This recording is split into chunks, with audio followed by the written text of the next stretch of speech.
প্রতিদিনের মতো আজকেও বেশ কিছু সবজি কিনে নিয়ে এসেছি। তবে আমি কিন্তু ৪-৫ দিন কিংবা ১ সপ্তাহের সবজি একসাথে কিনি না।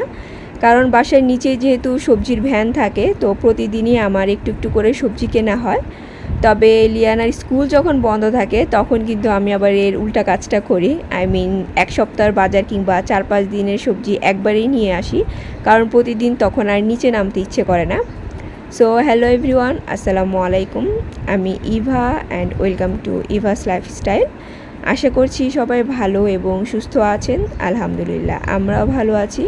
তো বরাবরের মতো আরও একটি নতুন ব্লগ আপনাদের সাথে শেয়ার করতে যাচ্ছি। আশা করছি আমার আজকের ব্লগটিও আপনাদের কাছে ভালো লাগবে। আমাদের বাসার নিচে একটা মুদির দোকান আছে। তো সেই দোকানে না একদম সকালবেলা একটা আঙ্কেল বসে। তো আমার না ওই আঙ্কেলের কাছ থেকে ডিম কিনতে বেশ ভালো লাগে, কারণ আমি যখনই যাই আঙ্কেল একদম ফ্রেশ আর বড় বড় যে ডিমগুলো আছে সেগুলো বেছে বেছে আমাকে দিয়ে থাকে।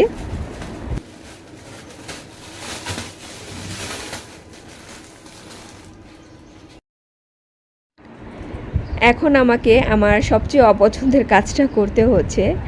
আদা রসুন মানে রেডি করার প্রতি আমার কেন যে এত ক্ষোভ আমি নিজেও জানি না। তারপরও দেখা যায় প্রতি মাসে আমাকে একবার করে এই কাজটা করতে হয়। তো আমি ইদানিং মানে সকালবেলা ঘুম থেকে উঠে মানে যখন স্কুল ডেজ হয় তখন আমি আর ঘুমাই না। অন্য সময় দেখা যেত যে লিয়ানাকে মানে বাসে দিয়ে এসে তারপর আমি ঘুমাতাম। ঘুম থেকে ৯টা বাজে উঠে তারপর হচ্ছে ব্রেকফাস্ট করে আমার কাজটা শুরু করতাম। কিন্তু ইদানিং কেন জানি আমার আর ঘুমাতে ইচ্ছে করে না। তো দেখা যায় ওকে দিয়ে এসে বাসায় যে টুকিটাকি কাজগুলো থাকে সেগুলো করি। প্লাস আমার বেশ কিছু মানে কাজ ডিউ রয়ে গিয়েছে। যেমন স্কুল তো হুট করেই ওপেন হয়ে গেল, আমার কিছু ফ্রোজেন আইটেম করতে হবে লিয়ানার স্কুলের জন্য। তো বিকেলবেলাটাতে আমার আর এনার্জি থাকে না এই ধরনের জিনিস করার। তো এখন আমি মানে সকালবেলা থেকেই মানে শুরু করি আর কি। চেষ্টা করি ব্রেকফাস্টের আগ মুহূর্তে মানে ৯টার মধ্যে এই যে ডিউ কাজগুলো আছে সেগুলো শেষ করে তারপর ব্রেকফাস্ট শেষ করে আমার যে রেগুলার কাজ সেগুলো শুরু করার। আচ্ছা, লাস্ট ব্লগে যে আমি চিকেন ক্যাশিউনাট একটা রেসিপি আপনাদের সাথে শেয়ার করলাম, তো মোস্ট অফ আপুরাই কিন্তু কমেন্ট করছেন যে চিকেন ক্যাশিউনাট সালাদের কথা আর কি বলছেন। তো আমি কিন্তু সালাদ বানাইনি, আমি চিকেন ক্যাশিউনাট বানিয়েছি। আর দুইটার মধ্যে কিন্তু পার্থক্য আছে। সালাদের মধ্যে শুধু আপনার চিকেন আর ক্যাশিউটা হচ্ছে ক্যাশিউনাট যেটা সেটা ফ্রাই করে তারপর বাকি যা আছে সস থেকে শুরু করে ক্যাপসিকাম, গাজর, শসা, পেঁয়াজ এগুলি সবই কাঁচা থাকে। কিন্তু আমি যে চিকেন ক্যাশিউনাট রান্না করলাম সেটা কিন্তু আমি পুরোটাই রান্না করেছি, কোনো কিছু কিন্তু আমি পরে কাঁচা অ্যাড করিনি। তো জানি না কেন মানে চিকেন ক্যাশিউনাটকে আপনারা চিকেন ক্যাশিউনাট সালাদ বলছেন। হয়তো বা সবসময় সালাদেরটাই মানে বেশি কথা আমরা শুনে এসেছি আর সব সময় শুনি, এর জন্য হয়তো বা আপুরা ভাবছেন যে আমি সালাদ বানিয়েছি। অ্যাকচুয়ালি আমি কিন্তু সালাদ বানাইনি। বেশ কিছুদিন পর আমি আবার কিছু শসা কিনেছি। তো আমি হচ্ছে একদম দেশি শসা যেটা সেটা ছাড়া কিছু খেতে পারি না। মানে হাইব্রিডের যে শসা সেটা আমি খেতে পারি না, কেমন যেন লাগে। যেহেতু শসাটা আমি একদম ভাতের সাথে মানে কাঁচাই খাই।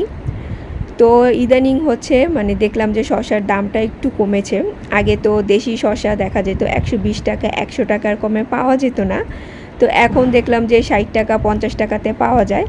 তো এখন আবার মানে আমি যে শসা আছে সেটা খাওয়া শুরু করেছি। আর এই যে টমেটো সুন্দরী দেখছেন, এটার দাম কোনোভাবেই মানে সহজে কমে না।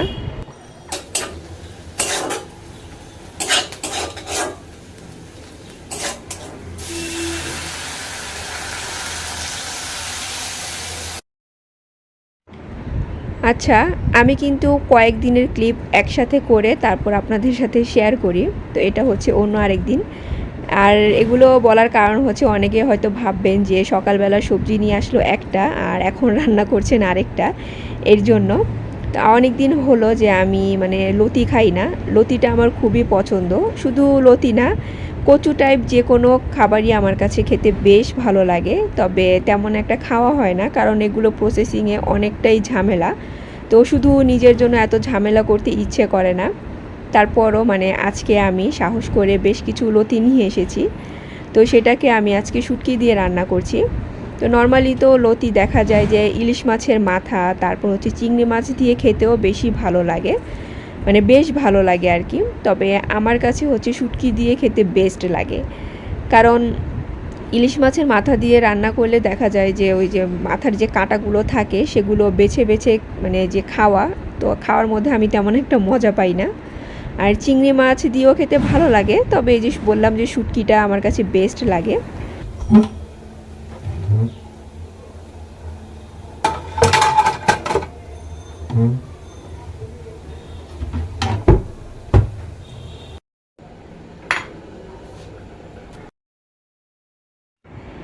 এই যে আমার লতি শুটকির তরকারিটা হয়ে গিয়েছে, খুবই সিম্পল রান্না, সবাই রান্না করতে পারে। তার এর জন্য আমি আর মানে কোনো রেসিপি আপনাদের সাথে শেয়ার করলাম না কিংবা বললাম না। তো আজকে কিন্তু লিয়ানা ফার্স্ট টাইম এই লতি প্লাস হচ্ছে লতির সাথে যে শুটকি এটা খেয়েছে, এর আগে কিন্তু কখনো খায়নি। তা আমি ভাবছিলাম যে খাবে কি না, পরে দেখলাম যে না, চুপ করে খেয়ে নিয়েছে, কিছু বলেনি। লিয়ানার লাঞ্চ বক্সটা আপনারা সবাই এত পছন্দ করবেন সেটা কিন্তু আমি বুঝতে পারিনি। তো এর আগে যখন আমি ফার্স্ট টাইম এই লাঞ্চ বক্সটা আপনাদের সাথে শেয়ার করেছিলাম তখনও কিছু কমেন্ট পেয়েছি, আর সেকেন্ড টাইম যখন শেয়ার করলাম তখনও সেম কোয়েশ্চেনগুলো মানে আমি পেয়েছি, যেমন প্রাইস কত আপু, কোথা থেকে কিনেছেন, কোন ব্র্যান্ডের। তো অ্যাকচুয়ালি মানে এই বক্সটা হচ্ছে আমি ব্যাংককে যখন গিয়েছিলাম তখন নিয়ে এসেছিলাম, আর প্রাইসটা তো অ্যাকচুয়ালি আমার মনে থাকার কথাও না, যেহেতু আমি অনেক জিনিস একবারে কিনেছিলাম। আমি আবারও অনলাইন থেকে আমার কিচেনের জন্য একটা জিনিস কিনেছি। তো অনলাইনের বিভিন্ন ধরনের প্রোডাক্ট আমার কাছে কিন্তু বেশ ভালো লাগে, তবে কেনার তেমন একটা সাহস পাই না যদি ভালো না হয়। তো আজকে যেটা আমি কিনেছি সেটা কিন্তু আমি বেশ কয়েক মাস ধরে কিনতে চাচ্ছিলাম, তবে ভাবছিলাম যে অ্যাকচুয়ালি কিনবো কি কিনবো না, কিংবা কেমন হয়, কারণ অনলাইনের প্রোডাক্টগুলো তো সবসময় ভালো হয় না। তো আজকে রিস্ক নিয়ে আমি জিনিসটা কিনেই ফেললাম। তো হাতে পাওয়ার পর মানে যখন আমি প্যাকেটটা ওপেন করছিলাম তখন কিন্তু বেশ ভালো লাগছিল, কারণ এত সুন্দর করে প্যাকেজিং করা ছিল।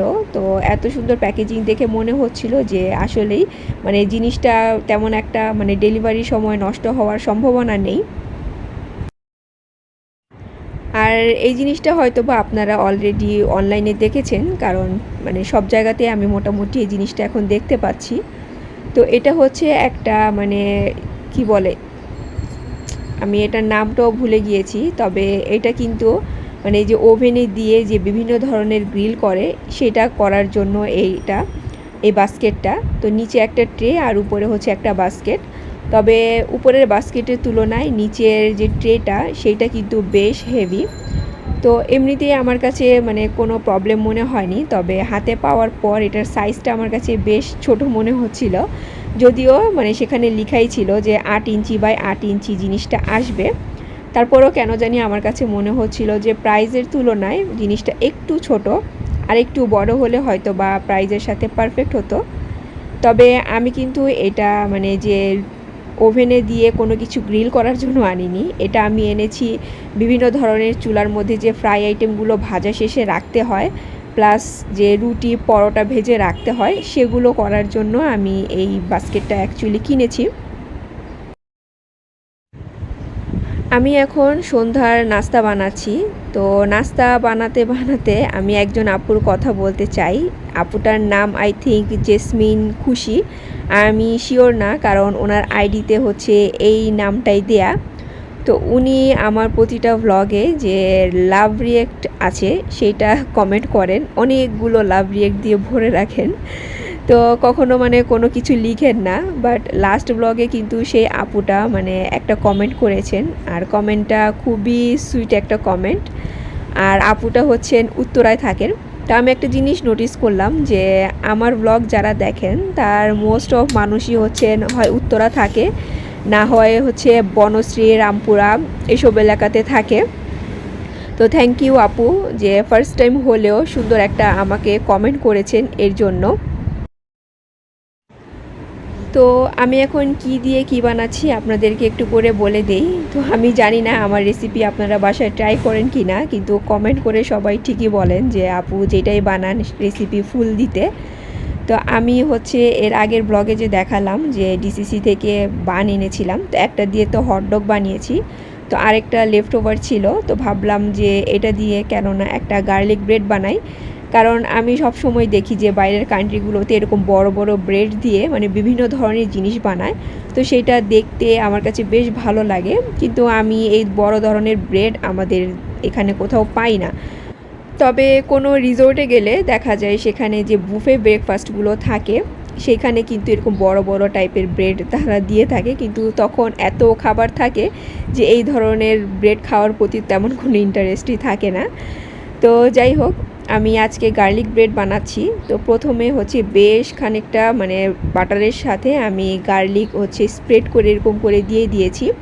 তবে আপনারা কিন্তু এই যে বাটার আর গার্লিক লাগিয়ে ব্রেডটাকে হয় চুলায় সেঁকে নেবেন, না হয় ওভেনে একটু গ্রিল করে নেবেন, তাহলে যে মানে গার্লিকের যে একটা স্মেল আছে মানে কাঁচা স্মেল সেটা কিন্তু থাকে না। তো আমি হচ্ছে এই জায়গাটাতে একটা মিস্টেক করেছি। তারপর হচ্ছে যে উপরে আমি সসেজ, তারপর হচ্ছে ক্যাপসিকাম আর সুইটকর্ন, সেই সাথে যে সেজওয়ান যে সস আছে সেটা মিক্স করে তারপর হচ্ছে দিয়ে দিলাম। তো আপনারা যে কোনো জিনিসই উপরে মানে কি বলে সেটাকে ফিলিং হিসেবে দিতে পারেন, চিকেন দিতে পারেন, সসেজ দিতে পারেন, এনিথিং আপনারা যেটা লাইক করেন আর কি। আর যদি সেজওয়ান সস না থাকে তাহলে টমেটো সস, বারবিকিউ সস, সেই সাথে হচ্ছে চিলি ফ্লেক্স, অরিগানো একটু মিক্স করে দিয়ে দিবেন। আমার এই একটা সসের মধ্যেই কিন্তু সব কিছু আছে, আমাকে আর এক্সট্রা করে কোনো কিছু ইউজ করতে হয় না। প্লাস হচ্ছে এই সেজওয়ান সসটা অনেক বেশি স্পাইসি। তো উপরে আমি এই ফিলিংটা দিয়ে তারপর হচ্ছে বেশ কিছু মজারেলা চিজ দিয়ে সামান্য একটু চিলি ফ্লেক্স দিয়ে এখন ওভেনে দিয়ে আমি 6 মিনিটের জন্য বেক করব। তো নর্মালি আমি দেখা যায় এই ধরনের বেকিং আইটেম কোনো কিছু করলে মানে পিৎজা টাইপ, ওই পিৎজার যে অপশনটা থাকে আমার ওভেনে সেটাতে দিয়ে আমি বানিয়ে ফেলি। আর এই যে আমার গার্লিক ব্রেড কিন্তু রেডি হয়ে গিয়েছে, I mean sausage garlic bread. আর এটা বানাতে আমার একটু লেট হয়ে গিয়েছে, তো সন্ধ্যার নাস্তা হিসেবে আর তেমন ভরপেট কারোই খেতে ইচ্ছে করছিল না, তো ভাবলাম যে এখান থেকে এক পিস আমি লিয়ানার স্কুলে দিয়ে দেই আর আরেকটা ভাগ করে আমরা খেয়ে নেই। তো মজার ব্যাপার হচ্ছে আমি লিয়ানাকে স্কুলে দেওয়ার সময় বলেছিলাম যে তোমার ফ্রেন্ডদের সাথে একটু শেয়ার করে খেও। তারপর লিয়ানা নাকি তার স্কুলে নিয়ে যাওয়ার পর তার ফ্রেন্ডদের সাথে একটু শেয়ার করেছে, তো তার ফ্রেন্ডরা কি এত ভালো লেগেছে। তো একজন ফ্রেন্ড নাকি বলছিল যে লিয়ানা তুমি আমাকে আরেকটু দিবা, এত মজা কেন এই জিনিসটা। তো বাচ্চারা যখন কোনো কিছু মানে নিয়ে যায় এবং পছন্দ করে তাহলে কিন্তু বেশ ভালো লাগে। সেই সাথে লিয়ানা কিন্তু আমাকে সবসময় একটা কথা বলে যে মামুনি তুমি আমার স্কুলের যে ক্যাফেটেরিয়ার যে শেফ সেটা হয়ে যাও, কারণ তারা যে মানে খাবার বানায় একটুও মজা না, কোনো স্টুডেন্টই খেতে চায় না, আর তুমি যদি বানাও তাহলে দেখবে যে সবাই এত মজা করে খাবে। তো এটা শোনার পর আর কি লাগে বলে। আমি যখন এই ক্যাবিনেটটা বানিয়েছিলাম তখন আমার কাছে মনে হয়েছিল যে এত জায়গা আমার জিনিসপত্র কম, কিন্তু ইদানিং এমন অবস্থা হয়েছে যে আমি সুন্দর মতো গুছিয়ে একটা জিনিস রাখতে পারছি না, দেখা যাচ্ছে যেটা যেখানে রাখতে চাচ্ছি সেটা সেখানে আর জায়গা হচ্ছে না।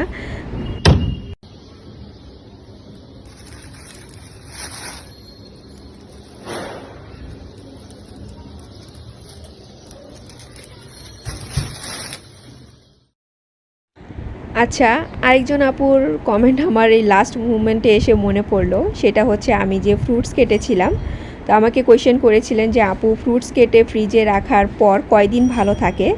তো অ্যাকচুয়ালি আপু আমি ফ্রুটস কেটে ফ্রিজে রাখলে মানে 3 দিনের বেশি রাখি না, তো 3 দিনের মধ্যে দেখা যায় আমার ফ্রুটসটা কাটা মানে খাওয়া হয়ে যায়। তো এর চেয়ে বেশি দিন থাকে কি না আমি বলতে পারছি না, কিন্তু 3 দিন পর্যন্ত কোনো কিছুই হয় না, একদম পারফেক্ট থাকে। আর এই যে এখন যে ক্লিপটা দেখাচ্ছি এটা কিন্তু আমি হয়তো বা লাস্ট ব্লগ কিংবা কোনো এক ব্লগে ইন্ট্রোতে দেখিয়েছিলাম, বাট সামহাও আমি আর মানে মানে ডিটেলসে দেখাইনি, ভুলে গিয়েছি। তো ভাবলাম যে আজকে আপনাদের সাথে শেয়ার করে দেই, সেই সাথে আজকে আমি আপনাদের কাছ থেকে বিদায় নিয়ে নিচ্ছি। So take care and always love yourself.